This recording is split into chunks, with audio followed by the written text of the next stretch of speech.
Good morning बच्चों। आज मैं आप लोगों को नागरिक शास्त्र के भाग ख स्वतंत्र भारत में राजनीति अध्याय 1 राष्ट्र निर्माण की चुनौतियाँ चैलेंज ऑफ नेशन बिल्डिंग के विषय में बताएंगे। इसके अंतर्गत विभाजन, व्यवस्थापन और पुनर्वास के विषय में बताएंगे कि ब्रिटेन में श्रमिक दल के प्रधानमंत्री एटली जब एटली 26 जुलाई 1945 को ब्रिटेन के प्रधानमंत्री बने तो उन्होंने हाउस ऑफ कॉमन्स में 20 फरवरी 1947 को एक ऐतिहासिक घोषणा करते हुए कहा कि अंग्रेज जून 1948 के पहले ही उत्तरदायी लोगों को सत्ता हस्तांतरित कर भारत छोड़ देंगे। तो इटली ने जो यह घोषणा किया 1948 के बाद जो है भारत में जो सत्ता होगी, वहाँ की सरकार जो होगी वहाँ के लोगों द्वारा संचालित की जाएगी। इसके लिए उन्होंने जो यहाँ के वायसराय थे बेबल, उनके स्थान पर लॉर्ड माउंटबेटन को भारत भेजा और 22 मार्च 1947 को वे 34वें ब्रिटिश गवर्नर जनरल के रूप में भारत आए। कि लॉर्ड माउंटबेटन ने 15 अगस्त 1947 को भारत को आज़ाद करने के विषय में भारतीय नेताओं से कहा कि भारत को ब्रिटिश सरकार द्वारा 15 अगस्त 1947 को आज़ाद कर दिया जाएगा।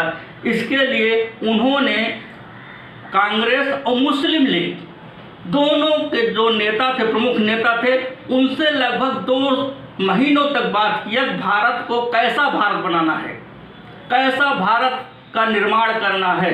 तो मुस्लिम लीग और कांग्रेस के नेताओं द्वारा जो बातचीत की गई तो मुस्लिम लीग एक प्रकार से मुस्लिम लीग जो है भारत के विभाजन पर अड़ गई कि भारत का विभाजन किया जाए। तो इसके अंतर्गत कि मुस्लिम लीग ने 2 राष्ट्र सिद्धांत के अनुसार ही भारत का विभाजन चाहती थी। इसके अंतर्गत लॉर्ड माउंट ने अंत में यह निष्कर्ष निकाला कि भारत का विभाजन हुए बिना देश में एकता अखंडता नहीं हो सकती। इसके अंतर्गत 3 जून 1947 को ब्रिटिश के प्रधानमंत्री ने हाउस ऑफ कॉमन्स में भारत की विभाजन योजना की घोषणा की।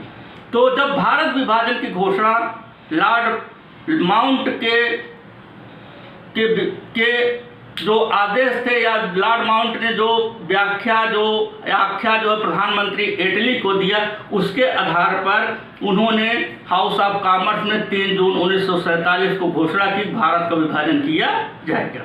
लॉर्ड माउंटबेटन 1947 में 3 जून 1947 जो घोषणा किया उसके अनुसार भारत का विभाजन निश्चित हो गया कि भारत का विभाजन किया जाएगा। इसके अंतर्गत कांग्रेस जो कि नहीं चाहती थी भारत का विभाजन हो, उसकी जो है कार्यकारिणी की बैठक दिल्ली में होती है और 12 जून 1947 को कार्यकारिणी समिति जो है इस पर सहमत व्यक्त कर देती है और 14 और 15 जून 1947 को महासमिति भी इस पर अपनी मुहर लगा देती है। इस तरह से भारत का विभाजन निश्चित हो गया। बच्चों, जब भारत का विभाजन निश्चित हो गया तो उसके बाद विभाजन के उत्तरदायी कारण क्या थे, कैसे कौन कौन से कारण हुए जिसके अंतर्गत भारत का विभाजन किया गया। पहला था द्विराष्ट्रीय सिद्धांत। 2 राष्ट्रीय सिद्धांत किसे कहते हैं कि इसके अंतर्गत कि कांग्रेस और मुस्लिम लीग, यहाँ पर 2 प्रमुख दल थे। उस समय जिस समय भारत आज़ाद नहीं हुआ था उस समय ये 2 प्रमुख दल थे। इन्होंने जो है भारत को एक प्रकार से आज़ाद कराने के लिए संघर्ष किया, लेकिन अंत में मुस्लिम लीग ने द्विराष्ट्रीय सिद्धांत प्रतिपादित किया। उसका कहना था कि भारत किसी एक समुदाय, एक धर्म का नहीं है। भारत हिंदू और मुस्लिम समुदाय का देश है और इस आधार पर हिंदू और मुस्लिम समुदाय जो हैं वह एक प्रकार से एक साथ नहीं रह सकते हैं। इसके लिए उन्होंने 22 और 23 मार्च 1940 को लाहौर में मुस्लिम लीग का अधिवेशन होता है। वहाँ पर मांग की जाती है कि देश का विभाजन किया जाए, भारत का विभाजन किया जाए और एक अलग राज्य की मांग की गई। इस तरह से पहली बार मुस्लिम लीग द्वारा लाहौर अधिवेशन जो 1940 में हुआ, उसके अंतर्गत पहली बार अप्रत्यक्ष रूप से प्रत्यक्ष रूप से जो है एक अलग राज्य की मांग की गई। इसके तहत जो है मुस्लिम लीग ने अलग मुसलमानों के लिए राज्य की मांग की, जिसे हम पाकिस्तान के रूप में जानते हैं। दूसरा था राजनीतिक परिवर्तन, कि राजनीतिक परिवर्तन भी उस समय हो रहे थे। 1940 के दशक में राजनीतिक परिवर्तन का काल कहा जाता है। यह वह दौर था जब मुस्लिम लीग और कांग्रेस के बीच राजनीतिक प्रतिस्पर्धा चल रही थी। राजनीतिक प्रतिस्पर्धा का मतलब एक दूसरे के ऊपर अपना वर्चस्व स्थापित करने का प्रयास कर रहे थे और इसमें जो है मुस्लिम लीग और कांग्रेस दोनों को जो है लड़ाने का कार्य ब्रिटिश सरकार द्वारा, ब्रिटिश शासन द्वारा किया जाता था। और इसके अंतर्गत कि जो है कांग्रेस और ब्रिटिश शासक जो कि भारत का विभाजन नहीं स्वीकार कर रहे थे और अंततः कांग्रेस भी भारत के विभाजन को स्वीकार कर लिया। तीसरा है द्विराष्ट्रीय सिद्धांत के प्रति जिन्ना की दृढ़ता। जिन्ना अपने द्विराष्ट्रीय सिद्धांत के प्रति दृढ़ रहे तथा भारत से अलग पाकिस्तान राष्ट्र बनाने पर दृढ़ रहे कि जिन्ना जो है भारत से अलग पाकिस्तान की मांग कर दिया, भारत से एक अलग पाकिस्तान का निर्माण किया जाए। और जिन्ना, मोहम्मद अली जिन्ना, जिन्हें गांधी जी द्वारा भारत के प्रधानमंत्री पद का भी जो है दिया गया कि भारत का प्रधानमंत्री बने, लेकिन उन्होंने इसे अस्वीकार कर दिया और अंततः जो कांग्रेस का जो नारा था, एक देश एक संस्कृत एक राष्ट्र का जो उनका विचार था, उसमें वह भी परिवर्तन करना पड़ा। अंततः जिन्ना के आगे कांग्रेस झुक गई और भारत का विभाजन स्वीकार कर लिया।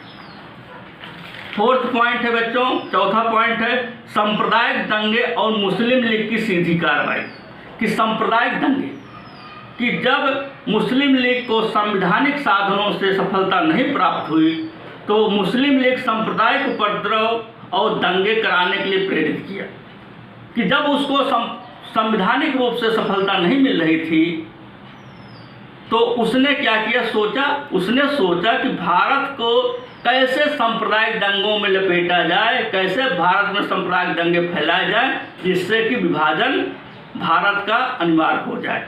इसके लिए उन्होंने 16 अगस्त 1946 को मुस्लिम लीग ने सीधी कार्रवाई, डायरेक्ट एक्शन डे के रूप में शुरुआत किया।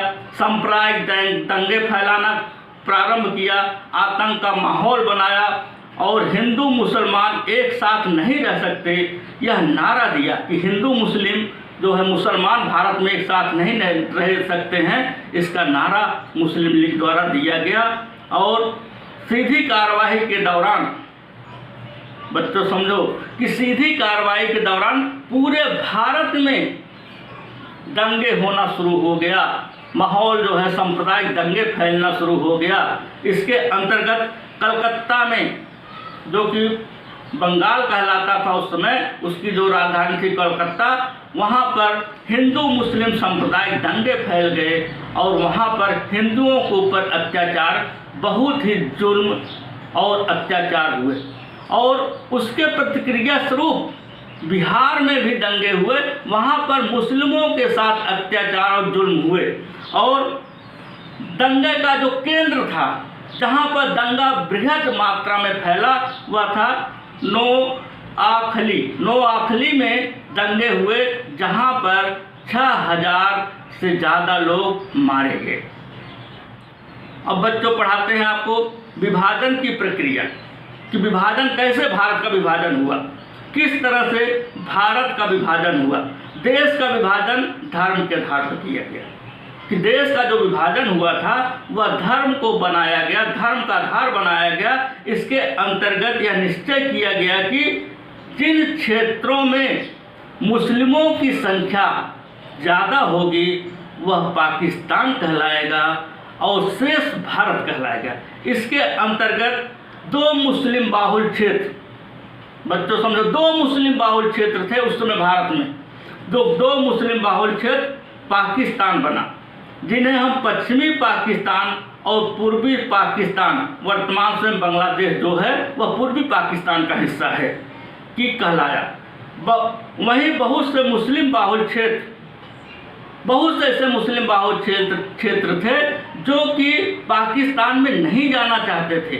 उनका जो फैज था, जो उनका झुकाव था वो भारत की तरफ था। वह चाहते थे कि मैं पाकिस्तान में न जाकर हम भारत में ही रहें। जैसे कि पश्चिमोत्तर सीमा प्रांत, वर्तमान में बलूचिस्तान, जिसके नेता थे खान अब्दुल गफ्फार खान, जिन्हें सीमांत गांधी के नाम से जाना जाता है। उन्होंने यह निर्णय लिया कि जो बलूचिस्तान है वह क्षेत्र पाकिस्तान में नहीं जाएगा, पाकिस्तान का हिस्सा नहीं होगा, बल्कि वह भारत का हिस्सा होगा, जिसे कांग्रेस ने अनसुनी कर दिया, उनकी बातों को अनदेखी कर दिया, जिसका परिणाम यह हुआ कि अंत में सीमांत गांधी, जो जिन्हें हम कि खान अब्दुल गफ्फार के नाम से जानते हैं, उन्होंने कहा, उनको आक्रोश पैदा हो गया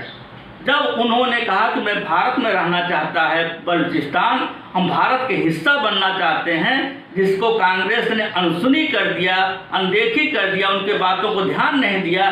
तो इससे जो है आक्रोशित हो गए। सीमांत गांधी ने कहा कि कांग्रेस नेतृत्व ने उनके आंदोलन को भेड़ियों के आगे फेंक दिया। उनका कहना था कि मेरा जो इतना दिन तक आंदोलन चला सीमा प्रांत पर, पश्चिमोत्तर सीमा बलूचिस्तान में, कि इसको आज़ाद करा के हम भारत को एक मजबूत राष्ट्र बनाएंगे।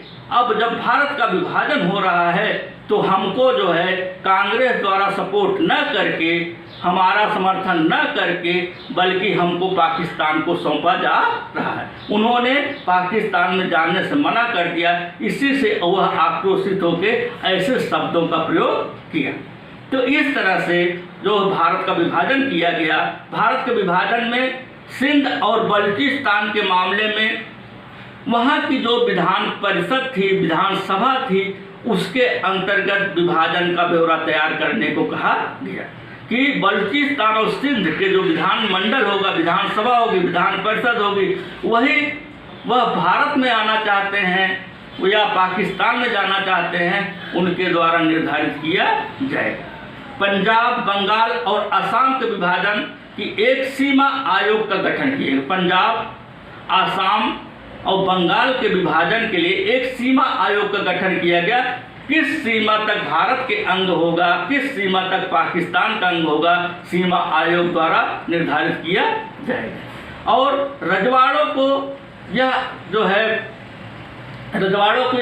प्रावधान रजवाड़ों के संबंध में किया गया था कि वह चाहे तो भारत में रह सकते हैं, चाहे तो पाकिस्तान में जा सकते हैं, चाहे तो स्वतंत्र रह सकते हैं। तो वह निर्णय लेने का अधिकार रजवाड़ों को स्वतंत्र अंग्रेजों द्वारा दिया गया। विभाजन के परिणाम, कि विभाजन के बाद क्या क्या परिणाम हुए, किसका विभाजन जब हुआ देश का, उसके अंतर्गत भारत के विभाजन या जब भारत 2 राष्ट्र में बना, पाकिस्तान का निर्माण हुआ, तो कौन कौन से ऐसे जो है परिस्थितियाँ आई, कौन कौन से परिणाम ऐसे हुए जिससे कि व्यवस्था या देश या राष्ट्र अस्त व्यस्त हो गया। कैसे अस्त व्यस्त हुआ, कैसे उसको संभाला गया, इस संबंध में आज हम विभाजन के परिणाम के विषय में बताएंगे। स्थानांतरण, पहला था स्थानांतरण। स्थानांतरण के अंतर्गत भारत के विभाजन के उपरांत व्यापक पैमाने पर लोग जो है एक स्थान से दूसरे स्थान को स्थानांतरण करने लगे। कोई जो पाकिस्तान की तरफ था वो भारत की तरफ, और भारत के जो लोग अल्पसंख्यक थे वह पाकिस्तान की तरफ जाने लगे। दोनों देशों के जो अल्पसंख्यक वर्ग थे बहुत ही मात्रा में, बहुत ही अधिक जनसंख्या में एक दूसरे देश में आने जाने लगे। यह जो है उनको संभालना मुश्किल हो गया था। दूसरा था सांप्रदायिक दंगों केंद्र का उद्भव। कि सांप्रदायिक दंगे, जब भारत का विभाजन हुआ उस समय सांप्रदायिक दंगे भी फैलाए गए या फैल गए, कि सांप्रदायिक दंगे मुस्लिम लीग द्वारा फैलाया गया कि जिससे कि माहौल एक प्रकार से गर्म रहे और जिसका जो है लाभ प्राप्त किया जा सके। और सांप्रदायिक दंगों का जो नए जो है केंद्र का उद्भव हुआ उसके अंतर्गत लाहौर, अमृतसर और कलकत्ता जैसे शहर में हिंदू मुस्लिम सांप्रदायिक दंगे फैल गए। तीसरा था शिविरों में शरण। शिविरों में शरण कि जब पाकिस्तान से अल्पसंख्यक जो हिंदू भाई थे वो भारत आ रहे थे, यहाँ के जो अल्पसंख्यक मुस्लिम थे बहुत ही अधिक संख्या में पाकिस्तान जा रहे थे, तो शिविरों में उनको शरण दी जा रही थी और शिविरों में वह रह रहे थे। उनका जीवन सुनिश्चित नहीं था कि वह कैसे रहेंगे, एक दूसरे देश में कैसे वह जो है स्थापित होंगे, कैसे अस्थायी बनेंगे, इस विषय में समस्या थी। उनको शिविरों में सालों तक रोका गया। इसके बाद धीरे धीरे उनको व्यवस्थित किया गया। कि फोर्थ पॉइंट है आर्थिक क्षति। कि आर्थिक क्षति एक प्रकार से कि जब देश का विभाजन हुआ, इस देश के जो अल्पसंख्यक वर्ग थे भारी मात्रा में, अधिक मात्रा में पाकिस्तान जा रहे थे और पाकिस्तान में जो हिंदू भाई थे वह भारत आ रहे थे। तो वह जब अपने क्षेत्र को छोड़ रहे थे, अपने घर को छोड़ रहे थे, अपनी संपत्ति को छोड़ रहे थे, तो उसमें क्या कर रहे थे? उसको सुरक्षित नहीं कर रहे थे छोड़ चले आएंगे, बल्कि उसे नष्ट कर रहे थे, उसको समाप्त कर रहे थे, उसमें आग लगा रहे थे, उसको एक प्रकार से तहस नहस कर रहे थे, जिससे कि उसका लाभ दूसरा कोई न ले पाए। इससे क्या हुआ? भारत में और पाकिस्तान को, दोनों देशों को आर्थिक नुकसान पहुंचा। और इसके अंतर्गत अन्य परिणाम, पांचवा पॉइंट है अन्य परिणाम। अन्य परिणाम क्या है कि जो बंटवारा हुआ उसके अंतर्गत जो है सभी चीज़ों का बंटवारा किया गया, कि नहीं कि बस यही इतने बंटवारा किया गया। बंटवारे के अंतर्गत वित्तीय संपदा के साथ साथ टेबल कुर्सी, टाइपराइटर, सरकारी तथा रेलवे कर्मचारियों का भी बंटवारा किया गया। और इस बंटवारे के अंतर्गत भारत पाकिस्तान का विभाजन किया गया। बच्चों कि भारत और पाकिस्तान का जो विभाजन हुआ वह मुख्यतः मुस्लिम लीग के जिद के कारण हुआ। मुस्लिम लीग के जो मुख्य नेता थे मोहम्मद अली जिन्ना, उनके द्विराष्ट्रीय सिद्धांत के कारण हुआ, और जिसका परिणाम जो है आज भी हम देखने को मिलता है। बहुत से ऐसे हमारे देश की सीमाएं हैं कि जो कि पाकिस्तान द्वारा नहीं मानी जाती हैं, और वह बार बार हमारी सीमाओं का उल्लंघन कर रहा है। जैसा कि बच्चों आप लोग जानते ही होंगे कि भारत और पाकिस्तान की जो सीमाएं हैं वह रेड क्लिफ द्वारा जो है बनाई गई हैं, लेकिन पाकिस्तान उसे बार बार मानने से इनकार कर देता है। बच्चों अगले जो टॉपिक होगा नए राष्ट्र के रूप में भारत के उस उदय के विषय में बताएंगे। बच्चों इसे जरूर सब्सक्राइब करें, जिससे कि आप अधिक से अधिक जानकारी प्राप्त कर सकें। धन्यवाद।